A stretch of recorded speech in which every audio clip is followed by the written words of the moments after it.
ఉన్న బంగారాన్ని విడిపించి ఆ రోజు ఆన్లైన్ రేటుకే మేము కొంటాం. Sharma gold company.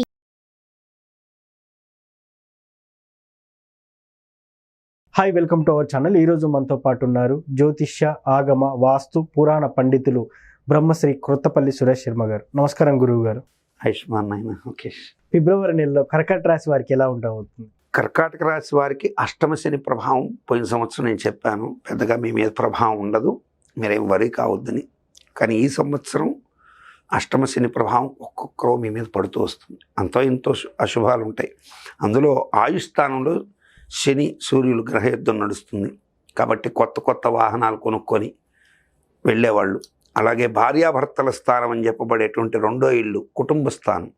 ఆ స్థానాధిపతి శని, కుటుంబాధిపతి సూర్యుడు. కాబట్టి భార్యాభర్తల మధ్య అనవసరమైనటువంటి స్ప్లిట్స్ లేచే అవకాశాలు ఉంటాయి. మొండితనానికి వెళితే దానివల్ల చాలా సఫర్ అయ్యే అవకాశం ఉంటుంది. భవిష్యత్తు అగమ్య గోచరంగా మారే అవకాశాలు కూడా ఎక్కువగా ఉంటాయి. అలాగే కొత్తగా పెళ్లి చేసుకుంటున్న వాళ్ళు సరైనటువంటి ఇన్ఫర్మేషన్ లేకుండా ఏదో తొందరపడిపోయి డెసిషన్ తీసుకుని దెబ్బతినే అవకాశం కూడా ఉంటుంది. అంటే మీన్స్ అమ్మాయి అబ్బాయి బాగున్నారులే అని జాతకాన్ని ఓవర్లుక్ చేసేసి, ఆ జాతకంలో ఏదో చిన్న చిన్న పరిహారాలు లాంటివి చేసేసి ఆ తర్వాత ఫ్యూచర్లో ఇబ్బంది పడే అవకాశాలు వస్తాయి. ఇప్పుడు తీసుకునే డెసిషన్ అలాంటి కీ డెసిషన్స్ కొంచెం జాగ్రత్తగా ఉండాలి. అండ్ ఇంకోటి, ధనస్థానాధిపతి కూడా సూర్యుడే అయినాడు కాబట్టి, అష్టమంలో ఉన్నాడు కాబట్టి అనవసరమైనటువంటి భీతి కలిగించి, అంటే మీకు ఎలా ఉంటుందంటే, ఒక పోలీస్ ఆఫీసరు మీకు సంబంధం లేని కేసు వచ్చి మిమ్మల్ని తీసుకెళ్ళి నేను అదికి ఇస్తా ఇదికి ఇస్తానను, మీరు అక్కడ కనపడ్డారను మీ ధనాన్ని అపహరించే ప్రయత్నం చేయించవచ్చు. అందరూ ఆఫీసర్లు అలా ఉంటారని కాదు. అంటే మీకు లేని మాటలని చెప్పి మిమ్మల్ని భయపెట్టి డబ్బు తీసుకునే వ్యవస్థ మనకేం కనపడుతుందంటే రౌడీ పోలీస్ వ్యవస్థలే కనపడతాయి. అంటే మనల్ని భయపెట్టి డబ్బులు వసూలు చేసేది. కాబట్టి భయపడద్దు. మీలో నిజాయితీ ఉంది కాబట్టి ఖచ్చితంగా మీరు దాన్ని భయపడకుండా డెసిషన్ తీసుకోవాల్సిన అవసరం ఉంటుంది. అట్లాగే మీ ఆస్తికి సంబంధించి, మీ హక్కుకు సంబంధించి తీసుకునే నిర్ణయాల్లో పారదర్శకంగా ఉండండి. ట్రాన్స్పరెన్సిటీ. అబద్ధాలకు కానీ, వాక్స్థానాధిపతి కాబట్టి సో పొరపాటున ఇతరుల ఇన్ఫ్లుయెన్స్తో అబద్ధాలు బుర్రకెక్కించుకోవడము, ఎవడో ఏదో చెప్పాడని అట్టలు అంటారు. ఈ అట్టలైపోతాయి మన జీవితంలో. కాబట్టి ఎవరో చెప్పారు అనేటువంటి ఒక మ్యాటర్ని నువ్వు ఇంకో రకంగా కన్వే చేసి నీ యొక్క కుటుంబంలో కావచ్చు, నీ వ్యాపారంలో కావచ్చు, నీ ఆర్థిక విషయాల్లో కానీ నీకు స్పష్టత లేకుండా మాట్లాడడం ద్వారా ఖచ్చితంగా ఇబ్బంది పడే అవకాశాలు ఉంటాయి. ఇక్కడ కూడా మనకి పునర్వసు నక్షత్రం గురువు ఉంటాడు, అట్లాగే పుష్యమి నక్షత్రం శని ఉన్నాడు, బుధుడు నక్షత్రం అయినటువంటి ఆశ్లేషం ఉంది. కాబట్టి కొంచెం నిర్ణయాలు కొంచెం ఆచితూచి తీసుకోవాలి. తర్వాత తండ్రికి కొంత అనారోగ్యం వచ్చే అవకాశాలు ఎస్పెషల్లీ ఈ 3 నక్షత్రాల వాళ్ళకి ఉన్నాయి. పితృవర్గాల వారికి అనారోగ్యాలు, తాతలు పెద్దవాళ్ళు ఉంటే వాళ్ళు గతించే అవకాశము, లేకపోతే తండ్రి ఆరోగ్యం బాగలేకపోతే ఇబ్బంది పడడం, ఇవన్నీ కామన్గా జరిగాయి. బాగలేని వాళ్ళు పోతే సరే అనారోగ్యంతో పోయినారు, వాళ్ళు చాలా రోజుల నుంచి సఫర్ అనుకోవచ్చు.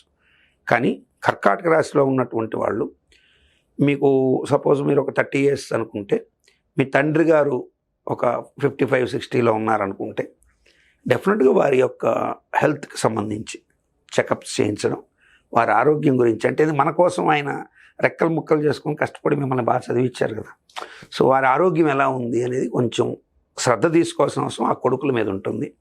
సో తండ్రికి కొద్దిగా ఇబ్బందికరమైన కాలం నడిచే అవకాశం ఉంటుంది. దీర్ఘరోగాలు కూడా బయటపడవచ్చు.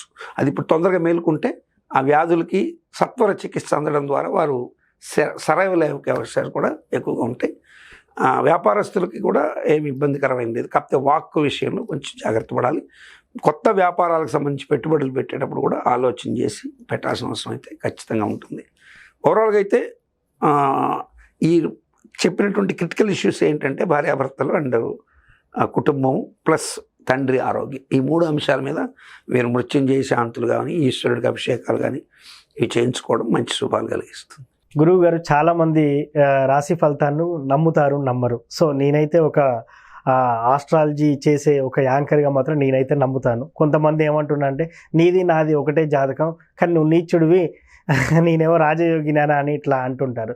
సో నిజంగా ఈ రాశి ఫలితాలన్నిటి ఎవరికి వర్తిస్తాయంటారు? ఫస్ట్ మీలాంటి వారికే కాదు నాన్న, మీరు మామూలుగా హేతుబద్ధతతో ప్రశ్నించిన, ఒక రేషనలిజం భావంతో ప్రశ్నించిన, నాస్తిక భావంతో ప్రశ్నించిన, లేదు పూర్తి సంపూర్ణ దైవభావంతో ప్రశ్నించిన ప్రశ్న అయితే ఒకటే, అసలు ఈ రాశి ఫలాలు పనిచేస్తాయా? అవును. ఖచ్చితంగా పనిచేస్తాయి. అయితే ఇక్కడ చాలామందికి మరి నేను వృషభ రాశిలో ఉన్నాను, నా పేరు వెంకటేశ్వర్లు, నాతో పాటు పక్కనే వెంకటేశ్వర రెడ్డి గారు ఉన్నారు, ఆయనేమో బ్రహ్మాండంగా ఈ సంవత్సరం సంపాదించాడు, నేనేమో అడుగును పడిపోయాను అంటారు. మరొక ఆయన వెంకటేశ్వర చౌదరి గారు బ్రహ్మాండంగా సంపాదించారు, వెంకటేశ్వర శాస్త్రి గారు బాగా సంపాదించారు, నాకేమీ లేదు అంటారు. బిలో ప్రావర్టీలో ఉన్న అతను అసలు ఇవేవి పట్టించుకోకుండా కూడా కొంతమంది వెళ్ళిపోయేవాళ్ళు ఉంటారు. ఇక్కడ మనం రాశి ఫలాలు ఒకటే, మరి బాగా గుర్తుపెట్టుకోవాల్సింది ఏంటంటే అందరికీ సమమైన ఖచ్చితమైన ఏజ్ ఫ్యాక్టర్ ఒకటి ఏంటి, రోజులు సెకండ్స్తో కూడా ఒకే సమయంలో పుట్టడం అనేది జరుగుతుంది. అవును. కానీ వాడెవడో నువ్వు ఎట్లా ఐడెంటిఫై చేస్తావు? చేయలేం. ఒక గంప నిండా ఒకే చెట్టు కాచిన పండ్లే, అవును, అన్నీ ఒకే సైజులో మామిడి పండ్లు ఉన్నా ఎక్కడో లిటిల్ బిట్ డిఫరెన్స్ ఉంటుంది. ఎస్, అవును. మీరు కావాలంటే మీరు దీంట్లో నక్షత్రగ్రహ తారకానాం అని ఆదిత్య హృదయంలో ఉంటుంది. నక్షత్రగ్రహ తారకానాం అంటే నక్షత్రాలు వేరు, గ్రహాలు వేరు, తారకలు వేరు. ఇప్పుడు మనకు ఆకాశం నిండా కనిపడేవి తారకలు, సో నక్షత్రాలు అనేవి సపరేట్.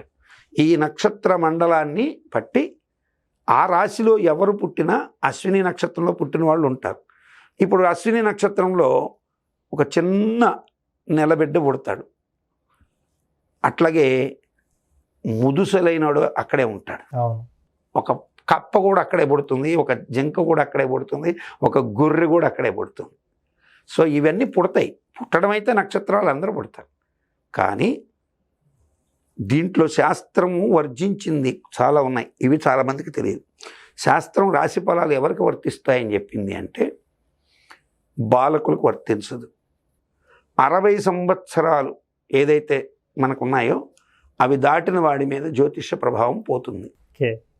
బధిర అంటే గ్రుడ్డివారు, వీరి మీద జాతక ప్రభావాలు తక్కువగా ఉంటాయి, ఉండవని కాదు తక్కువగా ఉంటాయి.